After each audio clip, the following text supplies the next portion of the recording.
ഭരണകൂടത്തിന്റെ ഭീഷണികൾക്കും ലാത്തിച്ചാർജുകൾക്കും മുന്നിൽ അല്പം പോലും ഭയക്കാതെ പോരാടുന്ന ഒരു കൂട്ടം വിദ്യാർത്ഥികളും യുവാക്കളുമാണ് ഇന്ന് രാജ്യതലസ്ഥാനത്തെ പിടിച്ചുകുലുക്കുന്നത്.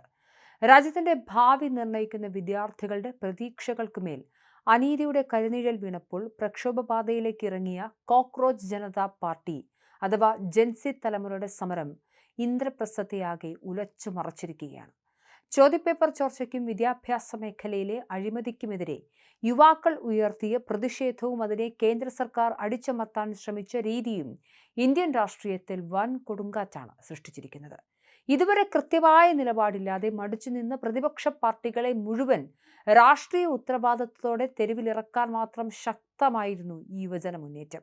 ഇതിന്റെ ഫലമായാണ് ചൊവ്വാഴ്ച പ്രധാനമന്ത്രിയുടെ വസതിക്ക് മുന്നിൽ കോൺഗ്രസിന്റെ നേതൃത്വത്തിൽ അപ്രതീക്ഷിതവും ശക്തവുമായ ഉപരോധ സമരം അരങ്ങേറിയത്. നീറ്റ് പരീക്ഷാ ചോദ്യപേപ്പർ ചോർച്ചയിൽ ധാർമ്മിക ഉത്തരവാദിത്തം ഏറ്റെടുത്ത് കേന്ദ്ര വിദ്യാഭ്യാസ മന്ത്രി ധർമ്മേന്ദ്ര പ്രധാൻ രാജിവെക്കണമെന്ന് ആവശ്യപ്പെട്ട് ജൂൺ 6-നാണ് CJP ഡൽഹി ജന്തർ മന്ദറിൽ സമരം ആരംഭിച്ചത്. പരിസ്ഥിതി സാമൂഹിക പ്രവർത്തകൻ സോനം വാങ്ചുക്കിന്റെ നിരാഹാര സമരത്തോടെ പ്രക്ഷോഭത്തിന് വലിയ ജനശ്രദ്ധ ലഭിച്ചു. എന്നാൽ 22 ദിവസം പിന്നിട്ടിട്ടും വിദ്യാർത്ഥികളോട് സംസാരിക്കാൻ തയ്യാറാകാതിരുന്ന ഭരണകൂടം സോനം വാങ്ചുക്കിനെ ബലം പ്രയോഗിച്ച് ആശുപത്രിയിലേക്ക് മാറ്റിക്കൊണ്ട് അടിച്ചമർത്തൽ നയം വ്യക്തമാക്കി.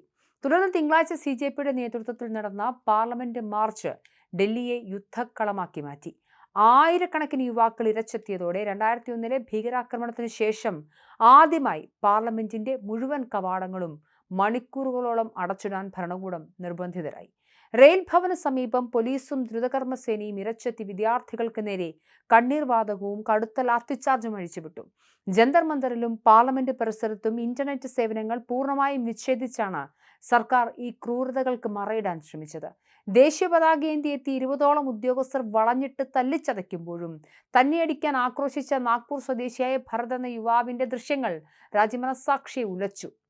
ഈ യുവജന പോരാട്ടം നൽകിയ ഊർജത്തിലാണ് കോൺഗ്രസ് നേതൃത്വം പ്രധാനമന്ത്രിയുടെ വസതിയിലേക്ക് ഇരച്ചെത്തിയത്. രാഹുൽ ഗാന്ധി, പ്രിയങ്ക ഗാന്ധി, മുതിർന്ന നേതാക്കൾ, വിവിധ സംസ്ഥാനങ്ങളിലെ മുഖ്യമന്ത്രിമാർ, MP-മാർ എന്നിവർ നേരിട്ട് തെരുവിലിറങ്ങി. എന്നാൽ പോലീസും റാപ്പിഡ് ആക്ഷൻ ഫോഴ്സും ഇവരെ മൃഗീയമായി ആക്രമിച്ചു. രാഹുൽ ഗാന്ധിയെ റോഡിലൂടെ ബലം പ്രയോഗിച്ച് വലിച്ചിഴച്ച് വാഹനത്തിലേക്ക് കയറ്റുന്നതിനിടെ അദ്ദേഹത്തിന്റെ മുഖത്തിന് പരിക്കേറ്റു, മൂക്കിൽ നിന്നും ചോരയൊലിച്ചു. രാവു പകലാക്കി കഷ്ടപ്പെട്ട് പഠിച്ച വിദ്യാർത്ഥികളുടെ ഭാവി ചോദ്യചിഹ്നമാക്കിയവർക്കെതിരെ തെരുവിലിറങ്ങിയ ജൻസി പ്രതിനിധികളുടെ ഈ പോരാട്ടം രാജ്യത്തിന്റെ രാഷ്ട്രീയ ഭാവിയെ തന്നെ മാറ്റിയെഴുതുമോ എന്നതാണ് ഇനി ചർച്ചയാവുന്നത്. ഇത്രയും അധികം വൻ പ്രതിഷേധങ്ങൾ രാജ്യതലസ്ഥാനം തലയടിച്ചിട്ടും വിദ്യാഭ്യാസ മന്ത്രി ധർമ്മേന്ദ്ര പ്രധാൻ രാജിവെക്കാത്തതും പ്രധാനമന്ത്രി നരേന്ദ്രമോദി മൗനം തുടരുന്നതും വലിയ ചോദ്യങ്ങൾ ഉയർത്തുന്നുണ്ട്. ഡൽഹിയിൽ തിങ്കളാഴ്ച നടന്ന പാർലമെന്റ് മാർച്ചോടെ ഈ സമരം പുതിയൊരു ഘട്ടത്തിലേക്ക് കടന്നിരിക്കുകയാണ്. രാജ്യത്തെ യുവജനരോഷത്തെ ഇനി ലളിതമായി കാണാൻ കഴിയില്ലെന്നും വരും ദിവസങ്ങളിൽ ഈ പ്രക്ഷോഭം ഭരണകൂടത്തിന്റെ നിലനിൽപ്പിനെ തന്നെ ബാധിക്കുമെന്നതും വ്യക്തമാണ്.